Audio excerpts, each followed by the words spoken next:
রব্বুল আলামিন হযরত ইব্রাহিম আলাইহিস সালামকে বহু পরীক্ষা নিয়েছেন। জীবনের শেষ একটা পরীক্ষা রব্বুল আলামিন নিয়েছেন।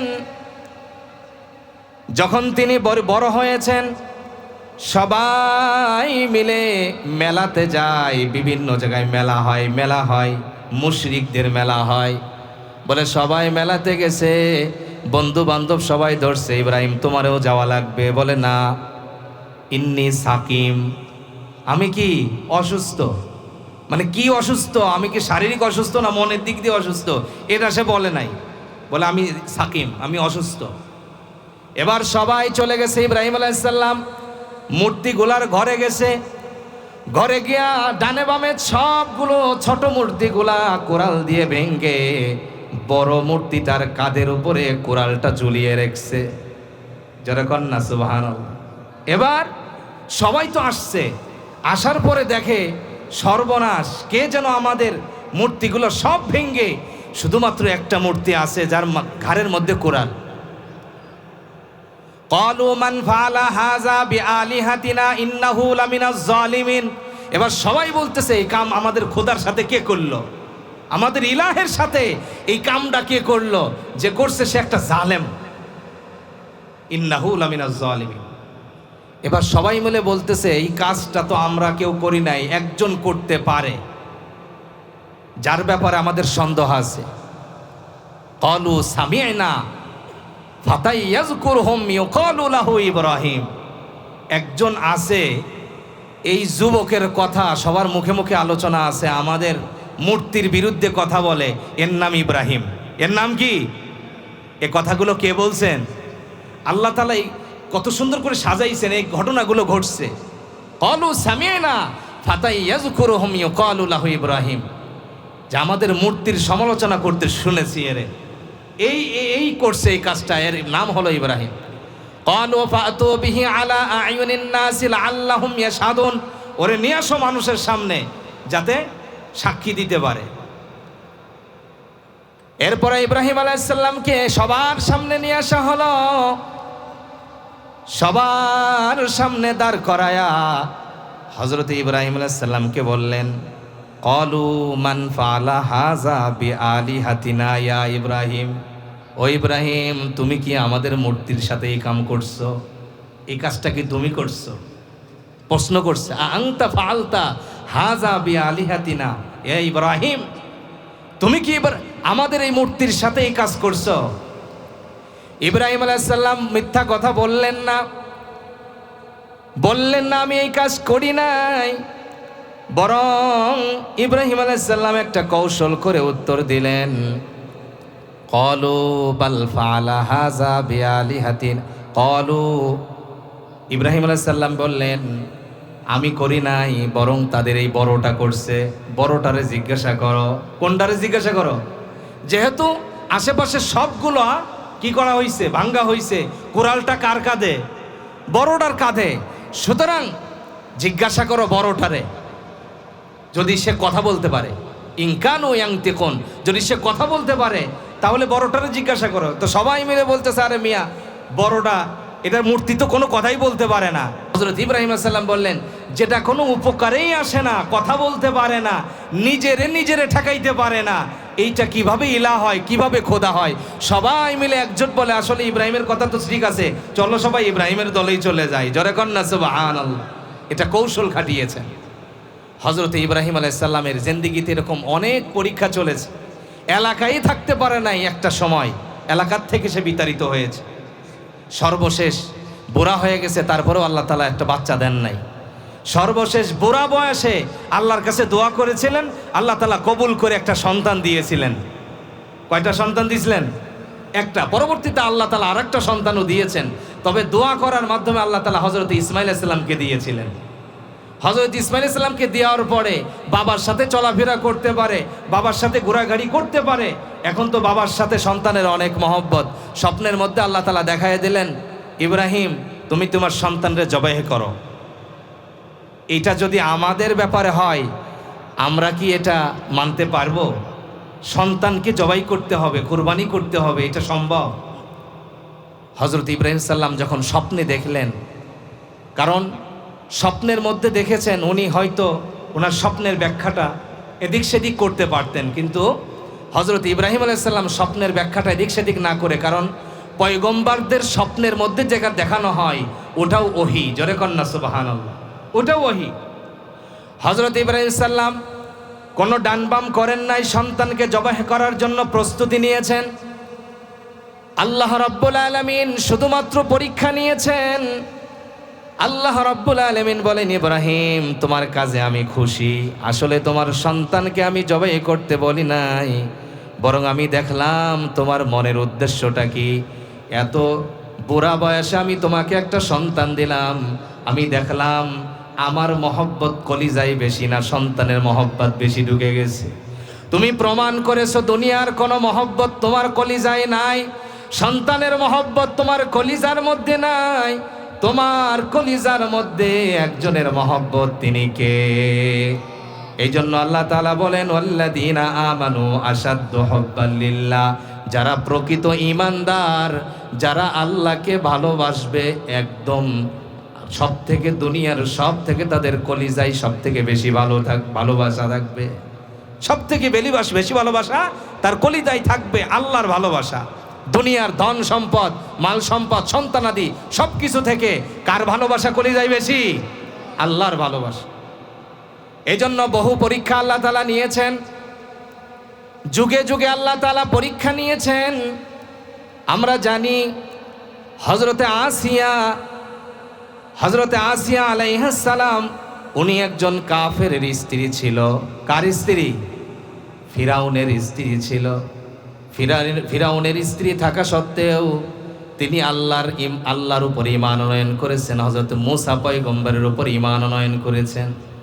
এত কঠিন অবস্থার মধ্যেও তিনি আল্লাহর উপর ঈমান আনয়ন করেছেন। কি অবস্থা! তাকে বহু কষ্ট দেওয়া হয়েছে। আল্লাহ রাব্বুল আলামিন বলেন, দুনিয়ার মানুষেরা, বিশেষ করে দুনিয়ার মহিলারা যারা আছে, তারা উদাহরণ গ্রহণ করো। দরাবাল্লাহু মাসালাল লিল্লাযীনা আমানু ইমরাতা ফিরআউন ইয ক্বালাত রাব্বি ইবনি লি ইনদাকা বাইতান ফিল জান্নাহ ওয়া নাজ্জিনি মিন ফিরআউনা ওয়া আমালিহি ওয়া নাজ্জিনি মিনাল কওমিজ যালিমিন। উদাহরণ দিলাম, দরাবাল্লাহু মাসালাল লিল্লাযীনা আমানু ইমরাতা ফিরআউন, ফিরআউনের স্ত্রীর উদাহরণ দিলাম, ঈমানদার। দুনিয়ার মধ্যে তাকে বহু কষ্ট দেওয়া হয়েছে, কিন্তু আল্লাহর দরবারে সে বলেছে, আল্লাহ দুনিয়ার কিচ্ছু আমি চাই না, জালেম ফিরাউন, জালেম কওম থেকে আমারে বাঁচাও। ও আল্লাহ, তোমার কাছে আমি কিছু চাই না, শুধুমাত্র তোমার পাশে জান্নাতে আমার একটা ঘর বানায় দিও। যেরকম সুবহানাল্লাহ। দুনিয়ার সব কষ্ট আমি মেনে নিলাম, কোনো অসুবিধা নাই, কিন্তু জান্নাতে তোমার পাশে একটা ঘর আমারে বানাই দিও। যারা কন্যা সুবহানাল্লাহ। কত শক্ত ঈমানদার! এই জন্যই তো আল্লাহ তাআলা বলছেন, যারা ঈমানদার, প্রকৃত ঈমানদার হবে, আশাদ্দু হুব্বান লিল্লাহ, তাদের অন্তরে সব থেকে কার ভালোবাসা বেশি থাকবে? আল্লাহর ভালোবাসা বেশি থাকবে। এই জন্য বহু মানুষকে আল্লাহ তাআলা পরীক্ষা নিয়েছেন, বহু ঈমানদারদেরকে আল্লাহ তাআলা পরীক্ষা নিয়েছেন। সবাই পরীক্ষা দিয়েছে, পরীক্ষায় উত্তীর্ণ হয়েছে আল্লাহর প্রিয় বান্দা বান্দিরা। আল্লাহ রাব্বুল আলামিন বলেন, নবী এই জন্য আপনি বলুন, কুল ইন কুনতুম তুহিব্বুনাল্লাহ, যদি তোমরা আমি আল্লাহকে ভালোবাসতে চাও, তাহলে আপনি নবীকে যেন সবাই অনুকরণ করে। আমি আল্লাহকে যদি ভালোবাসতে চাই, আপনি বলেন, তাহলে যেন আমি নবীকে তারা অনুকরণ করে। সরাসরি আল্লাহকে আমি ভালোবাসি, নবীর কিছু মানি না, এটা চলবে। আল্লাহর হাবিব বলেন, ও আমার উম্মতেরা, তোমরা মূর্তি পূজার মাধ্যমে আল্লাহর ভালোবাসা পাইবা না। আল্লাহর নবীদেরকে আল্লাহর সন্তান বলার মাধ্যমে তোমরা আল্লাহর ভালোবাসা পাইবা না। তোমরা যদি আল্লাহর ভালোবাসা পাইতে চাও, তাহলে আমি নবীকে তোমরা অনুসরণ করো। কারণ পূর্ববর্তী বহু কওমেরা, তারা নবীদেরকে আল্লাহর সন্তান বানিয়েছিল। তারা নবীদেরকেও আল্লাহর সন্তান বানিয়েছে। আল্লাহর সন্তান বানিয়েছে এই জন্যই, যেমন হযরত ঈসা আলাইহিস সালাম, আমি বললাম ওনার মা ছিল, বাবা ছিল না। প্রথমে সবাই হযরত মারিয়াম আলাইহিস সালামকে ধিক্কার জানিয়েছে। পরবর্তীতে দেখা গিয়েছে যখন ছোট্ট সন্তান কথা বলে উঠেছে, আমাদের দেশে এরকম হয়, হঠাৎ করে যদি কোনো আশ্চর্য জিনিস দেখি আমরা তার সামনে মাথা নত করে দিই, ঠিক কিনা বলেন? তো ওই সময় হযরত ঈসা আলাইহিস সালাম যখন ছোট্ট মানুষ, কোলের শিশু কথা বলে উঠেছে, ইন্নী আব্দুল্লাহ, বলে আমি হলাম আল্লাহর একজন বান্দা, আতানিয়াল কিতাব, আমাকে কিতাব দেওয়া হয়েছে, আমার মাকে তোমরা দোষারোপ করো না। তখনই সবাই বলেছে এটা তো মারিয়ামের সন্তান, তবে এটা ঈসা হলো আল্লাহ। যেরকম না, নাউযুবিল্লাহ। লাকাদ কাফারাল্লাযীনা ক্বালু ইন্নাল্লাহা হুয়াল মাসীহু ইবনু মারইয়াম। সবাই বলেছে হযরতে মাসিহ অর্থাৎ ঈসা আলাইহিস সালাম আল্লাহ হলেন এক খোদা, ঈসা আলাইহিস সালাম হলেন এক খোদা, ঈসা আলাইহিস সালামের মা হলেন আরেক খোদা, অর্থাৎ তিন খোদা বানিয়েছে। যেরকম না, নাউযুবিল্লাহ। তিনজন যেই খোদা বানিয়েছে। অন্য জায়গায় আল্লাহ তাআলা আবার বলেছেন লাকাদ কাফারাল্লাযীনা ক্বালু ইন্নাল্লাহা সালিসু সালাসা, বলে আল্লাহ হলেন তিন খোদার এক খোদা, অর্থাৎ খোদা তিনজন তাদের কাছে। নাসারাদের কাছে খোদা তিনজন, আল্লাহ এক খোদা, ঈসা আলাইহিস সালাম এক খোদা, হযরত ঈসা আলাইহিস সালামের মা মারিয়াম আর এক খোদা। যেরকম না, নাউযুবিল্লাহ। আল্লাহ তাআলা বলেন না, দুনিয়ার যে নবীগুলো আমি পাঠিয়েছি এরা আমার সন্তান না, এরা আমার সন্তান না। নবী আপনি বলেন, নবীদেরকে আল্লাহর সন্তান বলে তোমরা কখনো আল্লাহর ভালোবাসা পাইবা না। নবী আপনি বলুন, যদি তোমরা আল্লাহকে ভালোবাসতে চাও, আমি নবীকে অনুসরণ করো, অনুকরণ করো। একজন মানুষকে অনুসরণ করার জন্য অনেকে প্রশ্ন করে, নবীকে কেন আমি অনুসরণ করব, কি এমন আছে? আল্লাহ রাব্বুল আলামিন বলেন, আমার নবী একজন মানুষকে অনুসরণ করার জন্য যতগুলো গুণ দরকার আমি আমার নবীর মধ্যে সবগুলো গুণ দিয়েছি। জোরে কোন সুবহানাল্লাহ।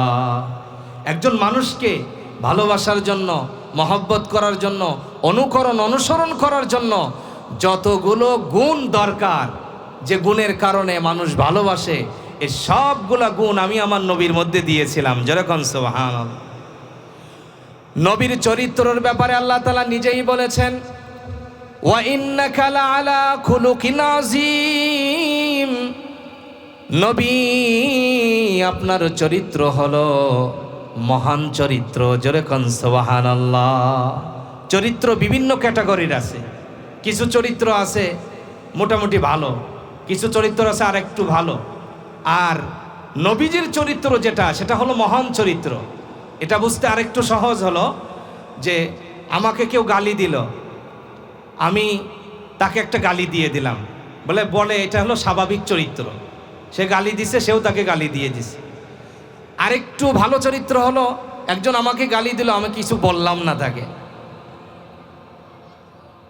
আর মহান চরিত্র যেটা বলা হয় সেটা হলো একজন আমাকে গালি দিল অথবা কেউ কাউকে গালি দিল, তাকে তো পাল্টা গালি দিলই না, বরং আরো তার মাথা হাত বুলিয়ে বলল, ভাই আপনি কি ভালো আছেন, আপনার শরীর ভালো আছে, উল্টা তার খোঁজ খবর নেওয়া। বলে এই চরিত্রটা হলো মহান চরিত্র। এটা আমার আপনার নবী মুহাম্মদ সাল্লাল্লাহু আলাইহি সাল্লামের মধ্যে ছিল। জোরে কোন সুবহানাল্লাহ। এরকম বহু হয়েছে। একজন নতুন মুসলমান হয়েছে, মুসলমান হয়ে বলে, ইয়া রাসূলুল্লাহ, আমার একটা গুনাহের কাজ আমি করতাম অমুসলিম থাকতে, সেটা হলো জিনার গুনাহ করতাম আমি। আমার ভিতরে ওয়াসওয়াসা, এখনো আমার জিনার গুনাহ করতে মনে চায়। এখনো আমার কি গুনাহ করতে মনে চায়? জিনার গুনাহ করতে মনে চায়। এই যে আমি মুসলমান হওয়ার আগে আমি এই জিনাটা করতাম, আমার ভিতরে এখনো সেই জিনার গুনাহের কথাটা আমার স্মরণ হয় এবং জিনা করতে আমার মনে চায়।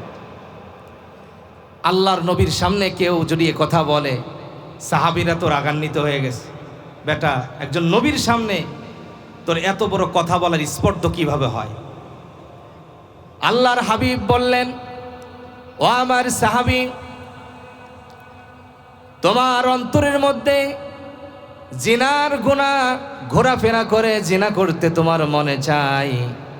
ও আমার সাহাবী, দুনিয়ার মধ্যে যত মহিলা আছে সব মহিলাগুলো 4 শ্রেণী হয়। যেরকম কয় শ্রেণী? এক শ্রেণী হলো মা জাতি হয়, আরেক শ্রেণী হলো বোন হয়, আরেক শ্রেণী হলো স্ত্রী, আরেক শ্রেণী হলো মেয়ে। এই 4 শ্রেণী হবে। তো তুমি যার সাথে জিনা করবা, হয়তো সে কারোর মা হবে, সে কারোর বোন হবে, সে কারো স্ত্রী হবে, সে কারোর মেয়ে হবে। এই 4 শ্রেণীর মধ্যেই তো থাকবে। ও আমার সাহাবী, তুমি বলো, যদি তোমার মায়ের সঙ্গে কেউ জিনা করতে চায় তোমার অন্তরের মধ্যে কেমন লাগবে? যদি তোমার বোনের সঙ্গে কেউ জিনা করতে চায় তোমার কাছে কেমন লাগবে? যদি তোমার স্ত্রীর সঙ্গে কেউ জিনা করতে চায় তোমার কেমন লাগবে? মেয়ের সাথে জিনা করলে তোমার কেমন লাগবে? ওই সাহাবী বলে, ইয়া রাসূলুল্লাহ, আমি তো এমনভাবে কখনো চিন্তা করি নাই, এভাবে আমি চিন্তা করি নাই। ইয়া রাসূলুল্লাহ, এমনভাবে আমি কখনো কল্পনাও করি নাই। আমার কাছে তো বড় খারাপ লাগবে, অবশ্যই খারাপ লাগবে। আল্লাহর নবী বললেন, তোমার কাছে যেমন খারাপ লাগবে, তুমি আরেকজনের মা, বোন, মেয়ে অথবা স্ত্রীর সঙ্গে জিনা করলে তার কাছেও তো খারাপ লাগবে। ওই সাহাবী বললেন, ইয়া রাসূলুল্লাহ, দুনিয়ার বহু মানুষের সাথে চলাফেরা করেছি, আপনার মতো সুন্দর করে কেউ আমারে বুঝাই নাই। জোরে কোন সুবহানাল্লাহ। ইয়া রাসূলুল্লাহ, আমি আজকের থেকে তওবা করলাম, আর জিন্দেগিতে এমন জিনিসের কল্পনা আমি জিন্দেগিতে করব না। জোরে কোন সুবহানাল্লাহ। ইয়া রাসূলুল্লাহ, এত সুন্দর করে আপনি বুঝিয়েছেন, দুনিয়ার কেউ আমার এরকম করে বুঝাই নাই। আল্লাহর নবী সাল্লাল্লাহু আলাইহি সাল্লামের চরিত্র কেমন চরিত্র, তার সামনে একজন এরকম কথা বলার পরে তাকে এমনভাবে বুঝিয়ে দিয়েছেন, এটা হলো উত্তম চরিত্র, খুলুকে আজিম। জোরে কোন সুবহানাল্লাহ। আল্লাহর নবীর সামনে হযরতে আয়েশা সিদ্দিকা রাদিয়াল্লাহু তাআলা আনহা বসা। একজন ইহুদি পাশ দিয়ে যায়, আর ইহুদি বলে, নবীকে দেখে বলে, আসসালামু আলাইকুম। আসসালামু, আমরা বলি কি আসসালামু আলাইকুম, আপনার উপরে শান্তি বর্ষিত হোক। কিন্তু ইহুদি বলতেছে আসসালামু আলাইকুম, অর্থাৎ মোহাম্মদ তুই ধ্বংস হ, মোহাম্মদ তুই ধ্বংস হ। আল্লাহর হাবিব সাল্লাল্লাহু আলাইহি সাল্লাম বললেন ওয়া আলাইকুম, মানে তুমি যেটা বলছো তোমার উপর ওইটা। হযরত আয়েশা সিদ্দিকা বলেন, ইয়া রাসূলুল্লাহ, আপনাকে কি বললো ইহুদি শুনলেন না? হযরত আয়েশা সিদ্দিকা রাদিয়াল্লাহু তাআলা আনহা বলেন, ইহুদি তুই ধ্বংস হ। আল্লাহর হাবিব বললেন, আয়েশা তোমার গলাটাকে নম্র করো, আমি কি বলেছি তুমি কি শোনো নাই? আল্লাহর হাবিব বললেন, আয়েশা আমি কি বলছি তুমি কি শোনো নাই?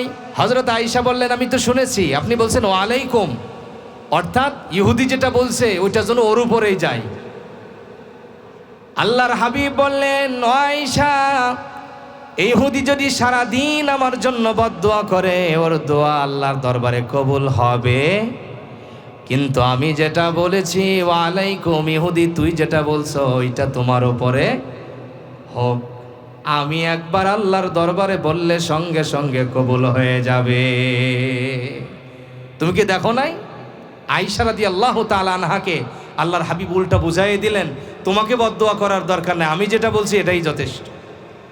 কারণ আল্লাহর হাবিব সাল্লাল্লাহু আলাইহি সাল্লামের চরিত্র ছিল খুলুকে আজিম, উনি উত্তম চরিত্রের অধিকারী। ওনাকে কেউ মারলে উল্টা তার হাত ধরে বলতে, ভাই আপনি কি ব্যথা পাইছেন? এটার নাম হলো খুলুকে আজিম। হযরত ওমর ফারুক পাশে বসা, একজন আল্লাহর হাবিবের পিছন থেকে চাদর ধরে, গলায় যেমন চাদর পেঁচিয়ে আমরা রাখি, পিছন থেকে চাদর ধরে টান দিছে। আল্লাহর হাবিব সাল্লাল্লাহু আলাইহি সাল্লামের চক্ষুদয় লাল হয়ে গেছে, গলার মধ্যে ফাঁস লেগে গেছে। হযরত ওমর ফারুক পিছনের দিকে তাকায় দেখে ইহুদি। কত বড় সাহস! হযরত ওমর পাশে বসা নবীজির চাদর ধরে টান দেয়, এমনভাবে চোখ গরম করছে ইহুদির কাম সারা।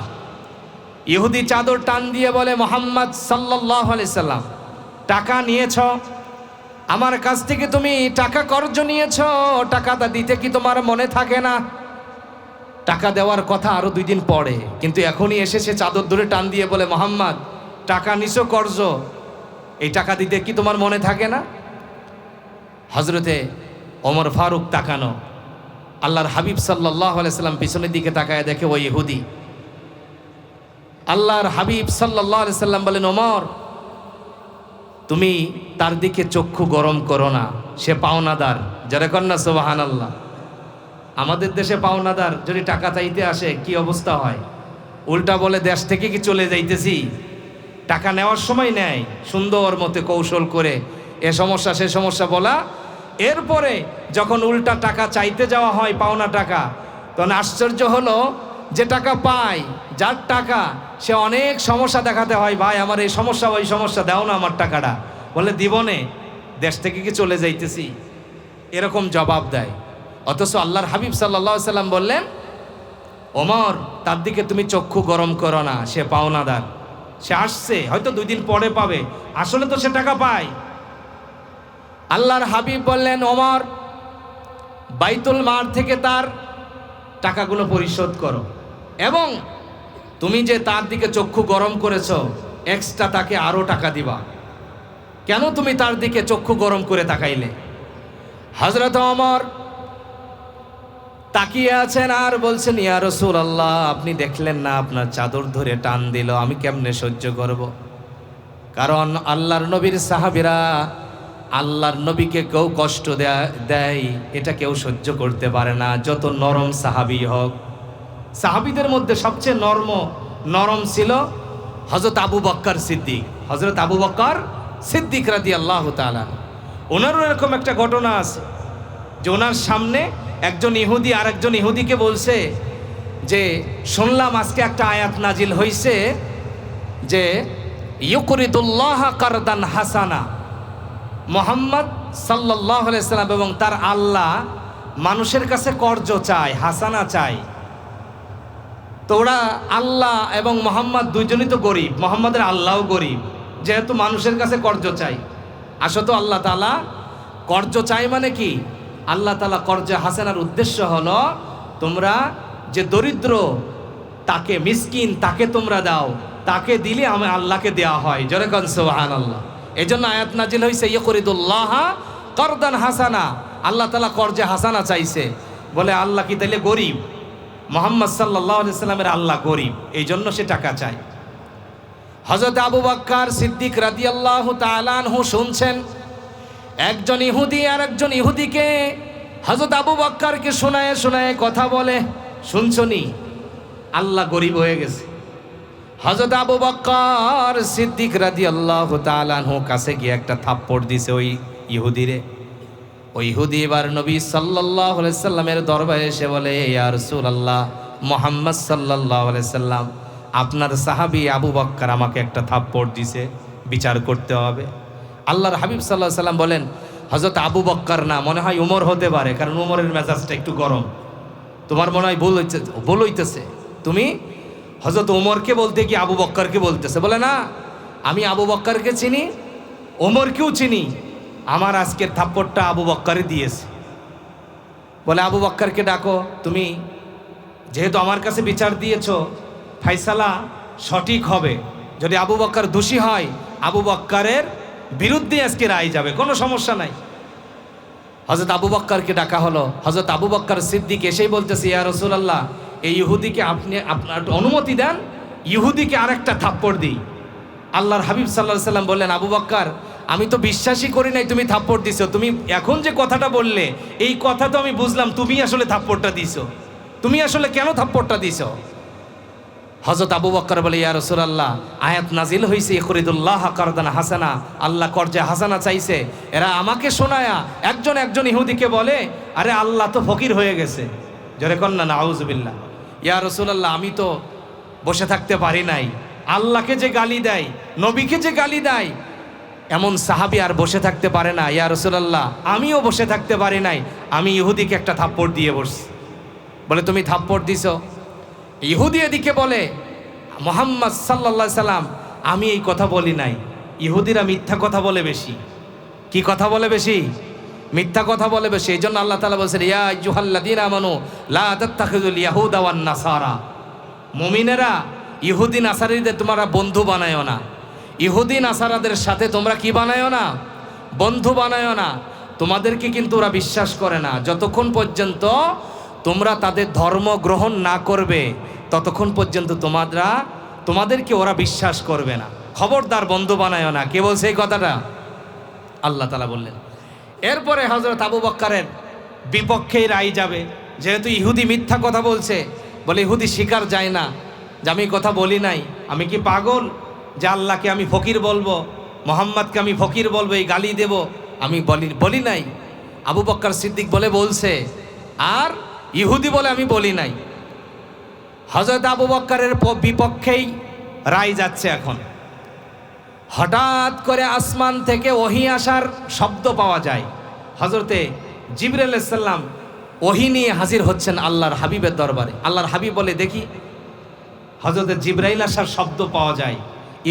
জিবরাইল আলাইহিস সালাম যখন আসতেন তখন বিভিন্ন সময় বিভিন্ন রূপ নিয়ে বিভিন্ন শব্দ করে, যেমন ঘন্টা বাজানোর মতো একটা ঘন্টা বাজতো। আল্লাহর হাবিব বুঝতেন এখন ওহী নিয়ে আসা হচ্ছে। হযরতে জিবরাইল আলাইহিস সালাম আসলেন। আসার পরে আল্লাহর হাবিবের কানে কানে হযরতে জিবরাইল আলাইহিস সালাম বলছেন, ইয়া রাসূলুল্লাহ, আল্লাহ তাআলার পক্ষ থেকে আসছি। আল্লাহ তাআলা হযরত আবু বকরের পক্ষে সাক্ষী হয়েছেন। জোরে কোন সুবহানাল্লাহ। ইহুদি যেই কথা বলেছে এই কথার সাক্ষী দুনিয়ার কেউ না হইলে আবু বকরের পক্ষে যিনি সাক্ষী তিনি কে?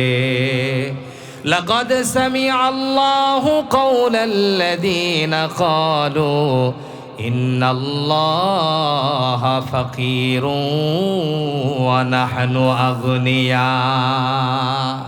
ইয়া রাসূলুল্লাহ, হযরত আবু বকরের পক্ষে আল্লাহ তাআলা সাক্ষ্য দিয়েছেন। লাকাদ সামিআল্লাহু কাওলাল্লাযীনা ক্বালু, অবশ্যই আল্লাহ তাআলা শুনেছেন তাদের কথা। অবশ্যই আল্লাহ তাআলা শুনেছেন। লাকাদ সামিআল্লাহু কাওলাল্লাযীনা ক্বালু ইন্নাল্লাহা ফাকির ওয়া নাহনু আগনিয়া, যারা বলেছে আল্লাহ ফকির আমরা ধনী, এই কথা কে শুনেছেন? আল্লাহ তাআলা নিজেই সাক্ষ্য দিয়েছেন। হযরত আবু বকরের পক্ষে আল্লাহ তাআলা সাক্ষ্য দিয়েছেন। আল্লাহর হাবিব বলেন, কিরে ইহুদি, আল্লাহ তো নিজেই এখন সাক্ষী দেয়, তোরা তো আল্লাহরেও বিশ্বাস করস, এখন তুই মিথ্যা কথা বলবি? বলে আমি কি জানি এই মুহূর্তে ওহী নাজিল হবে? কত বড় মিথ্যুক এই ইহুদিরা, নাসারারা। আমি এই কথা বুঝাইলাম। হযরত আবু বকর এত নম্র, তারপরেও নবীর ব্যাপারে আল্লাহর ব্যাপারে একটা গালি সহ্য করতে পারে নাই। হযরত ওমরও সহ্য করতে পারে নাই। হযরত ওমর এই জন্য চক্ষু গরম করেছে। হযরত ওমর, আল্লাহর হাবিব বললেন, ওমর তুমি যে চক্ষু গরম করেছো এক্সট্রা তাকে টাকা দিবা। হযরত ওমর এক্সট্রা তাকে টাকা দিচ্ছে। আগেরটা তো দিচ্ছেই, এক্সট্রা তাকে দেওয়া হচ্ছে। হযরতে ওমর তাকাইয়ে আছে ওই ইহুদির দিকে। ওই ইহুদি বলে, ওমর আমি তো আসলে নবীর কাছে টাকা নিতে আসি নাই। জোরে কন্যা সুবহানাল্লাহ। আমি তো মুহাম্মদ সাল্লাল্লাহু আলাইহি সাল্লামের কাছে টাকা নিতে আসি নাই।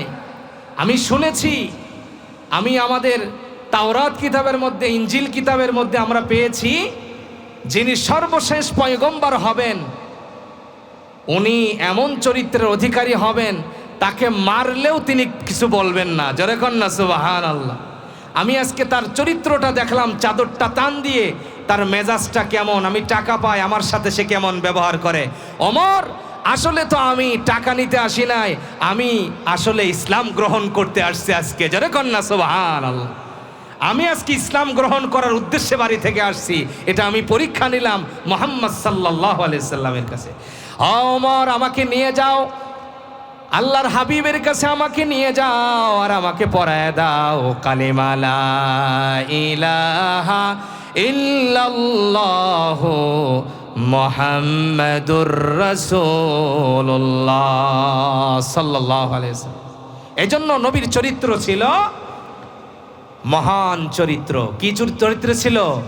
এটার খুলুকে আজিম বলা হয়। মহান চরিত্র অধিকারী নবী ছিলেন। সর্বশেষ আল্লাহ তাআলা বলেছেন, লাকাদ কানা লাকুম ফি রাসূলিল্লাহি উসওয়াতুন হাসানা, তোমার নবীর মধ্যে, ও আমার বান্দারা, তোমার নবীর মধ্যেই তোমাদের জন্য উত্তম চরিত্র আছে। উত্তম আদর্শ আছে, তোমরা এটা মেনে নাও, এটা তোমরা গ্রহণ করো, তোমরা সফল কাম হবা। জোরে কন্যা সুবহানাল্লাহ। আল্লাহর হাবিব সাল্লাল্লাহু আলাইহি সাল্লামের ভিতরে আল্লাহ তাআলা অনেক চরিত্র দিয়েছেন। সর্বশেষ চরিত্র হলো একজন মানুষকে ভালোবাসতে কমপক্ষে 4টা জিনিস মানুষ ফলো করে। যেমন একটা ফলো করে, কারোর সুন্দর চেহারা যদি সুন্দর হয় তাকে সবাই ভালোবাসে, ঠিক কিনা বলেন? সুন্দরের পাগল কিন্তু সবাই। আল্লাহর হাবিব সাল্লাল্লাহু আলাইহি ওয়াসাল্লাম, আল্লাহর হাবিব সাল্লাল্লাহু আলাইহি সাল্লামের চেহারা কেমন ছিল? এত সুন্দর চেহারা ছিল। আমরা জানি নবীদের মধ্যে আল্লাহ তাআলা সুন্দর চেহারা দিয়েছেন হযরত ইউসুফ আলাইহিস সালামকে, যার চেহারা দেখে মিশরের মেয়েরা ফল কাটতে গিয়া ছুরি দিয়ে হাত কাটছিল, ঠিক কিনা বলেন? এই ঘটনা তো আল্লাহ তাআলা কোরআনের মধ্যে সূরা ইউসুফের মধ্যে বলছেন। কারণ ইউসুফ আলাইহিস সালামের সুন্দর চেহারা, একটা বাড়ির গোলাম তাকে দেখে বাড়িওয়ালি একজন বাচ্চার স্ত্রী যখন পাগল হয়েছে, তো মিশরের মহিলারা বলে কি একটা অবস্থা, বাড়ির কাজের লোক দেখে এই মহিলা পাগল হয়ে যায়, তার চরিত্র ভালো না। এইটা বোঝানোর জন্য জুলাইখা সবাইকে দাওয়াত দিছে, আমার বাড়িতে আসো, তোমাদেরকেও একটু ইউসুফরে দেখাই, তোমরাও কেমনে পাগল হইবা। হযরত ইউসুফ আলাইহিস সালামকে দেখে মিশরের মেয়েরা ফল কাটতে গিয়ে তাদের হাতে ফল দেওয়া হয়েছে, ছুরি দেওয়া হয়েছে, তোমরা হযরত ইউসুফকে দেখবা আর ফলটা কাটবা। ফল কাটতে গিয়া তাদের হাত কেটে ফেলছে, কোন সময় তারা জানেও না। হযরত আম্মা জান আয়েশা রাদিয়াল্লাহু তাআলা আনহা বলেন, মিশরের মেয়েরা হযরত ইউসুফকে দেখে ফল কাটতে গিয়া তাদের হাতগুলা কেটে ফেলেছিল, কিন্তু আমার নবীকে আল্লাহ তাআলা এত সুন্দর বানিয়েছেন, মিশরের মেয়েরা যদি আমার নবীকে দেখতো একবার, শুধু মাত্র তাদের হাত নয়, আমার নবীর চেহারা দেখে তারা কলিজা কেটে ফেলতো। জোরে কোন সুবহানাল্লাহ। এত সুন্দর চেহারা। আল্লাহর হাবিবের মধ্যে আল্লাহ তাআলা সুন্দর চেহারার অধিকারী বানিয়েছেন। পছন্দ করার একটা গুণ নবীর মধ্যে ছিল, কোনো অঙ্গহানি, হাত নাই, চোখ নাই, চোখ কানা, এক হাত কাটা, এক আঙ্গুল কাটা, এই ধরনের কোনো মানুষকে আল্লাহ তাআলা নবী বানান নাই। জোরে কন্যা সুবহানাল্লাহ।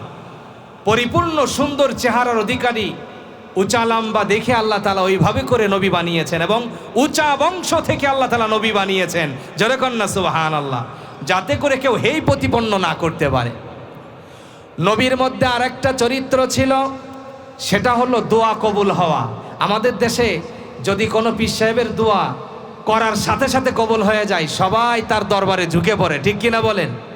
যদি এমন কেউ হয়েছে যে তার দোয়াটা কবুল সঙ্গে সঙ্গে হয়ে যায়, সঙ্গে সঙ্গে তার দোয়াটা কবুল করে আল্লাহ তাআলা, তাইলে তার সামনে মানুষ মাথা নত করে সেজদায় পড়ে যায়। হযরত আবু হুরায়রা বলেন, ও দুনিয়ার মানুষ, যদি সঙ্গে সঙ্গে দোয়া কবুল হয়, আল্লাহর সাথে যার সম্পর্ক এত গভীর সম্পর্ক, আমার নবীর মতো সম্পর্ক দুনিয়ার কারো ছিল না। জোরে কোন সুবহানাল্লাহ। নবীর মতো আল্লাহর সাথে এমন সম্পর্ক দুনিয়া কারো ছিল না। হযরত আবু হুরায়রা রাদিয়াল্লাহু তাআলা আনহু, উনি একদিন আল্লাহর হাবিবের কাছে এসে বলছে, ইয়া রাসূলুল্লাহ, আমার মা আমাকে গালি দিয়েছে। কেন? প্রতিদিন আপনার দরবারে আসি, আমার মা তো এখনো মুশরিক, উনি ইসলাম গ্রহণ করেন নাই, তো আপনার দরবারে যে আমি আসি, আপনার দরবারে থাকি, মা তো প্রতিদিন আমাকে গালাগালি করে, বকাঝকা করে, কেন মুহাম্মাদের দরবারে আমি যাই? ইয়া রাসূলুল্লাহ, এখন কি করার? আল্লাহর হাবিব বলে, তোমার মা যদিও সে মুশরিক, যদিও সে অমুসলিম, তোমার মা তো আমি মুহাম্মাদের কিছু করার নাই। জোরে কন্যা সুবহানাল্লাহ। দেখেন কি অবস্থা। তোমার মা একজন মুশরিক, ঠিক আছে, কিন্তু আমি মুহাম্মদ সাল্লাল্লাহু আলাইহি সাল্লামের বিচার করার কোনো অধিকার নাই। তোমার মা তোমাকে গালি দিয়েছে, আমার কিছু করার নাই। হযরত আবু হুরায়রা বলেন, ইয়া রাসূলুল্লাহ, আমার মায়ের বিচার করতে আপনাকে বলি নাই। ইয়া রাসূলুল্লাহ, আপনার কাছে যেটা আছে সেটা হলো আপনি একটু দোয়া করবেন, আমার মায়ের জন্য আপনি একটু আল্লাহর দরবারে দোয়া করে দেন। আল্লাহর হাবিব সঙ্গে সঙ্গে হাত উঠায়া হযরত আবু হুরায়রার মায়ের জন্য দোয়া করে দিলেন, আল্লাহুম্মা হাদি উম্মা আবি হুরায়রা, আয় আল্লাহ, আবু হুরায়রার মাকে তুমি হেদায়েত দিয়ে দাও। জোরে কোন সুবহানাল্লাহ। ইয়া রাসূল আপনি দোয়া করে দেন। আল্লাহর হাবিব দোয়া করছেন, হযরত আবু হুরায়রা একটা দৌড় দিছেন দোয়ার মধ্যে, সাহাবা একরাম জামা টেনে ধরেছেন আর বলছেন, আবু হুরায়রা এটা তুমি কেমন কাজ করছো? তোমার মায়ের জন্য হেদায়েতের দোয়া হচ্ছে, রাসূল দোয়া করছে, তুমি দিলা দৌড়, এটা কেমন অভদ্রতা, বেয়াদবি। হযরত আবু হুরায়রা বলেন, ও আমিন নবীর সাহাবীরা, আমার সাথীরা, আসলে আমি কোনো বেয়াদবি করছি না, আমি একটু আমার বাড়িতে যাইতে চাই, আমি দেখব আমার নবীর দোয়া আসমানে আগে পৌঁছাই নাকি আমি আগে বাড়ি পৌঁছাই। জোরে কোন সুবহানাল্লাহ। হযরত আবু হুরায়রা বাড়ি চলে গেছে। বাড়ি যাওয়ার পরে দরজা যখন নক করেছে, ভিতর থেকে তার মা বলছে, কে আসলি রে বাবা, তুই কি আবু হুরায়রা?